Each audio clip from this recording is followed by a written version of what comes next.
होता है रात तक ये चलता है, और रात को भी हम आंदोलन नहीं करें तो ये बंद नहीं करेगा, रात भर चलाएगा। कैसे रहेंगे हम लोग, कैसे जिंदा रहेंगे? ऐसे तो लिटरली हमको मार रहे हैं ये लोग। सर ब्लास्ट होता रहता है यहाँ पे। मेरे घर में 94 और 90 ईयर ओल्ड मेरे इन लॉज हैं। हम लोगों का रहना आराम से हम लोग घूमते फिरते थे, मगर अब तो बिल्कुल ही इन्होंने वो कर दिया है, बिल्कुल एकदम जैसा नर्क बना दिया है। और इतनी शोर मचती है कि मतलब यही लगता है हमारा तो फिर भी दूर है, जो सामने रहते हैं उनको कितनी प्रॉब्लम होगी। दिल्ली के सबसे पॉश इलाकों में से एक वसंत कुंज। बीते लगभग 1.5-2 साल से यहाँ के लोग अपनी कॉलोनी में प्राइवेट हाई राइज बिल्डिंग बनाने के खिलाफ प्रदर्शन कर रहे हैं।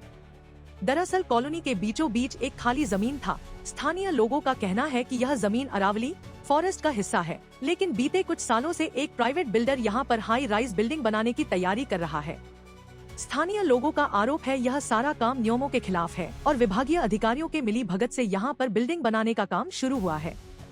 इधर ये जो कंस्ट्रक्शन चल रही है, आप इमेजिन करिए, कॉलोनी के बीच में कंस्ट्रक्शन, और इतनी जबरदस्त कंस्ट्रक्शन कि अरावली के पूरे वो रॉक्स तोड़ रहे हैं।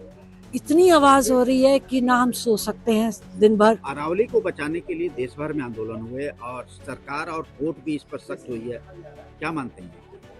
ये तो बहुत जरूरी है अरावली को बचाना, क्योंकि एक टाइम में यहाँ पर सर्वे हुआ था जिसमें कहा था अरावली को अगर हटा देंगे तो ये डेजर्ट एरिया बन जाएगा।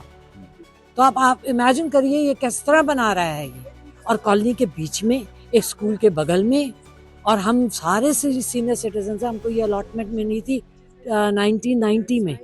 तो प्रैक्टिकली यहाँ सारे सिटीजन सीनियर सिटीजन हैं, सब कुछ ना कुछ सफ़र कर रहे हैं, और इसके कारण तो वो हेडेक हो रहा है सिरे से। जो शुरू होता है रात तक ये चलता है, और रात को भी हम आंदोलन नहीं करें तो ये बंद नहीं करेगा, रात भर चलाएगा।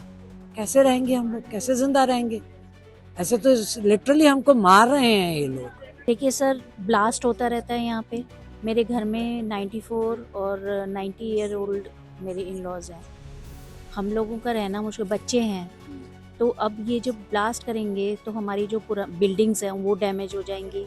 पोल्यूशन होता है यहाँ पे, हम खड़े नहीं हो सकते बैल्कनी तक में। नॉइस पोल्यूशन और एयर पोल्यूशन, ठीक है, ब्लास्टिंग, और पूरा नक्शा गलत सलत दिखा के इन्होंने यहाँ पे ले रखा है ना। ये पास में स्कूल है, बहुत हैवी। सुबह पोल टूट गया था, पीछे जो बारिश हुई इतनी कीचड़ थी, यहाँ पे कई लोग गिरे हैं। तो मतलब डे टू डे की पूरी लाइफ हमारी हेल हो चुकी है, जीना मुश्किल हो गया। रात को देर रात तक ये लोग काम करते रहते हैं जब तक इनका मन करता है। सिक्योरिटी के तो मैम प्रॉब्लम है ही, क्योंकि कौन आ रहा है कौन जा रहा है कुछ नहीं पता। बड़े बड़े व्हीकल आ रहे हैं। यहाँ स्कूल है, वो स्कूल इन्होंने अपने नक्शे में नहीं दिखा रखा, इस प्लॉट को इन्होंने रोड पे दिखा रखा है। मतलब सब कुछ उल्टा पुल्टा है। कोई गुलाबी बाग का दिखा रखा है, जबकि यहाँ रॉक्स हैं, तो यहाँ तो माइनिंग चल रही है, उसकी तो इन्होंने परमिशन भी नहीं ले रखी। इस सब की जांच होनी चाहिए ना। मौजूदा समय में स्थानीय लोगों को कंस्ट्रक्शन के इस काम से काफी ज्यादा दिक्कतों का सामना करना पड़ रहा है, क्योंकि यह सारा इलाका अरावली की पहाड़ी पर बसा है। लिहाजा कंस्ट्रक्शन के लिए जब खुदाई की जा रही है तो यहाँ बड़े बड़े पत्थर निकल रहे हैं, जिनको मशीनों से तोड़ा जा रहा है, जिसके कारण काफी ज्यादा ध्वनि प्रदूषण और वायु प्रदूषण फैल रहा है। वसंत कुंज इलाके में बहुत ज्यादा संख्या में सीनियर सिटीजन रहते हैं। रात के वक्त मजबूर सभी बुजुर्ग भी सड़कों पर उतरे थे। इनका कहना है कि धूल मिट्टी और तेज ध्वनि के कारण उनकी तबीयत और खराब हो रही है। लिहाजा ये लोग चाहते हैं कि इस काम को जल्द से जल्द रुकवाया जाए। ना चाहिए, हमें पता ही नहीं था। हम तो सोच रहे थे पार्क के लिए ये जगह खाली है, हमें नहीं पता है किसी बिल्डर ने खरीद रखा है।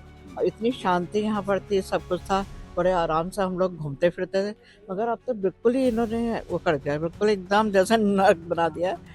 और इतनी शोर मचती है कि मतलब यही लगता है हमारा तो फिर भी दूर है, जो सामने रहते हैं उनको कितनी प्रॉब्लम होगी, वो तो सो ही नहीं सकते। और अभी 10th के बोर्ड के एग्ज़ाम शुरू होने वाले हैं, उन बच्चों को इतना प्रॉब्लम है, हद से ज़्यादा। हमने नहीं सोचा था कि ऐसे दे देंगे। पहली बात तो डीडीए की ही गलती थी कि उसने कैसे दे दिया, यहाँ पर देना नहीं चाहिए था, मगर अभी दे दिया, ठीक है, फिर ये बनने नहीं देना चाहिए।